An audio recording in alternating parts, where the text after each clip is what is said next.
Aš turiu pirkėją jūsų namui, brangiai. Aš turiu pirkėją jūsų namui. Ir aš galiu parduoti jūsų namą 10-20% brangiau negu jūs patys. Netgi namą, kurio kaina yra $500,000 arba milijonas. Problema, žinot, kame yra?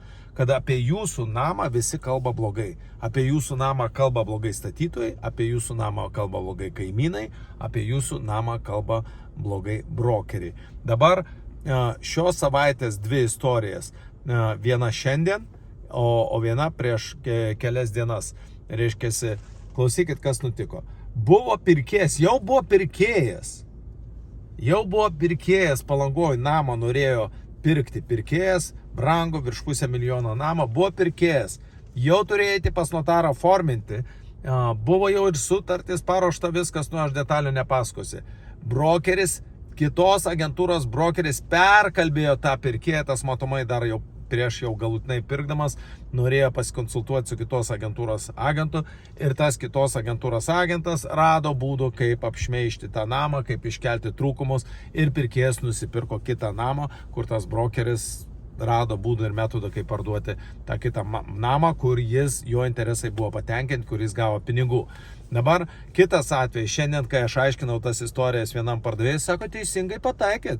Mes turėjom jau vieną pirkėją, viskas jau norėjo duoti rankpinigus, jau rimtai kalbėjo ir po to jie kreipėsi tie pirkėjai į kažkokią finansų ekspertus, kad jie ten kažkokią analizę padarytų ar kažką tai tokio ir tie finansų ekspertai atkalbėjo pirkti tą namą. Brangiai. O kaimynai, kaip kaimynai, tai čia dvi istorijas. Kodėl statytojai atkalba? Čia aš noriu kuo trumpiau jums paaiškinti. Statytojai atkalba pirkti pirkėjus jūsų namą todėl, kad jie stato namus, nes pirkėjai kreipiasi į statytojų, kuris stato namus ir ypač prabangius. Ir jie sako, ar tu kvailas pirksi tą mėšlą, aš tau pastatysiu žymiai pigiau. Žymiai pigiau pastatysiu. Štai kodėl statybininkas tenkina savo interesus. Jūs su juo sutarties neturit, jūs statybininkam pinigų nemokat, o aš moku statytojams pinigų, kad jie nešmeižtų mano namo, kad aš jiems sumoku už teisingą įvertimą, teisingą konsultaciją. Toliau, brokeriam aš atiduodu dalį savo komisinių, nes turiu garantijas, kad jūs man sumokėsit 100% garantijas ir aš dalinuosiu bet kurio Lietuvos brokerių savo komisiniais ir jie žino, aš jiems parodau sutartį, aš su jais sudarau sutartį, jeigu jie nori ir reiškiasi, ir brokeris jau apie jūsų namą blogai nebekalba, jau kalba gerai.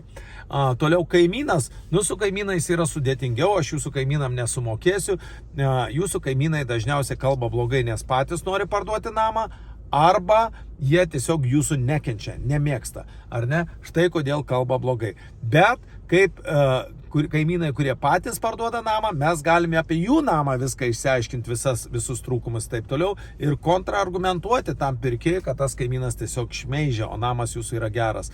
Yra daugiau povandeninių tokių srovių, kurias reikia žinoti, kad parduoti jūsų namą. Jeigu jūs turit patirties nors kiek nekilnojamam turte, jūs suprantat, kad aš sakau teisybę ir ko gero, jeigu dabar tik atkreipiau dėmesį, pradėsit gilintis, pamatysit, štai kodėl pas jūs neateina pirkėjai, štai kodėl mušama kaina, štai kodėl jums niekada nepavyks gauti tokios kainos, kokią pavyks gauti man. Aš už jūsų namą, nesvarbu ar $500,000, ar milijoną, ar 2, ar 4 milijonai, aš visada gausiu 10, o gal netgi 20-30% brangiau nei jūs patys, kada nors gautumėt ir mes tą galime padaryti rinkos analizę pagal faktinius įvykusius pardavimus. Ačiū už dėmesį, čia buvo brokeris iš Miamio, skambinkit, kontaktuokit, padėsiu aš jums parduoti jūsų namą 10-20-30% brangiau, 30 čia jau ekstremas, bet 10% visada padėsiu jūsų namą parduoti brangiau nei jūs patys ar bet kuris kitas pavienis Lietuvos agentas, nes aš esu Miamio brokeris. Iki, prenumeruokit namų brokerį, pridėkit prie Facebooko namų brokerį arba kontaktuokit mane telefonu 8660-22-120. Šitas telefonas yra peradresuotas tiesiai man į Miami. Iki. Parduosim jūsų namą. Viskas gerai.